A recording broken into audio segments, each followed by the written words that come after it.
Spanish colonial furniture will take on that heavy pragmatism that you would expect of a group where they are not trained carpenters.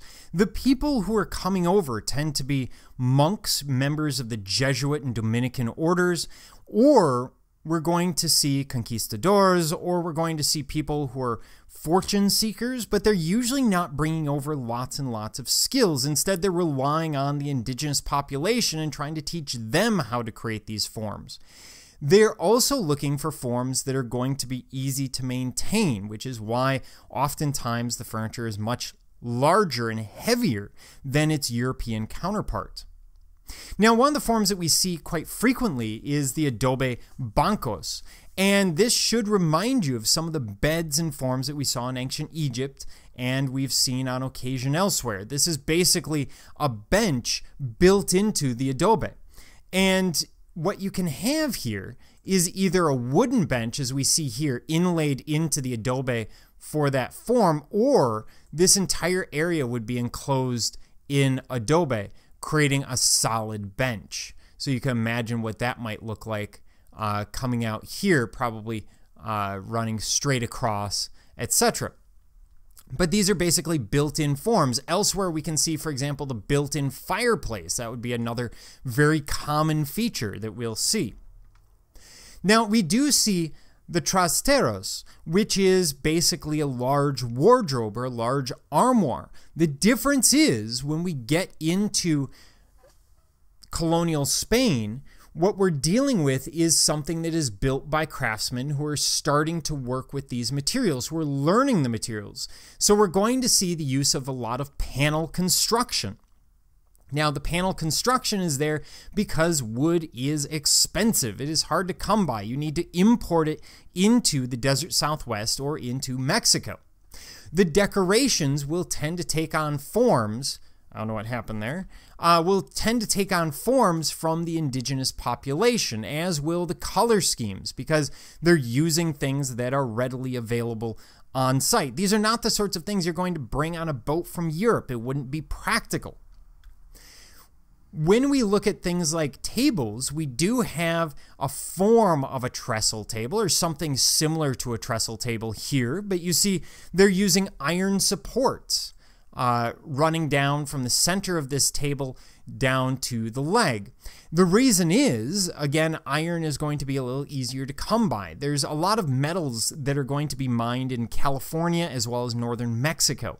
So it is an easy material to find in the area, and blacksmithing is one of the first skills that comes over.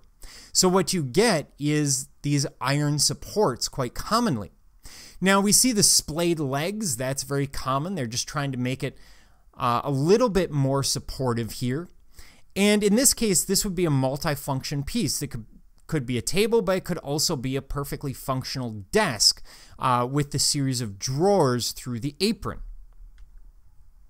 Now, a lot of the material that we see will be non-traditional, and a lot of the forms that we see would tend to look to us a little bit clumsy. Again, it's that whole interaction, that hybridization between the Spanish and the indigenous peoples providing the artisans. And we get very odd pieces like this. This is a wooden chest that's actually covered in leather. And then there's been leather work done to it.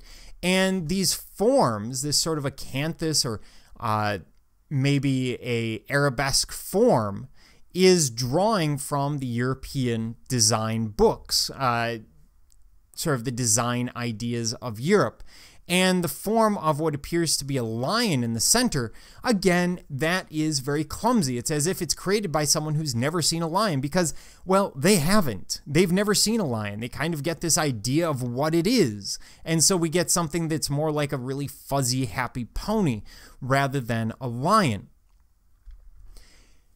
Some pieces will bring in very different ideas. Here we see a very simple desktop chest, very small cupboard sort of piece, and we see a lot of Moorish design or Islamic design coming into it. The use of the six-pointed star, the use of geometric almost tile-like forms running through it. And of course, this is really common because Spain had been under Islamic rule between about 711 and 1492.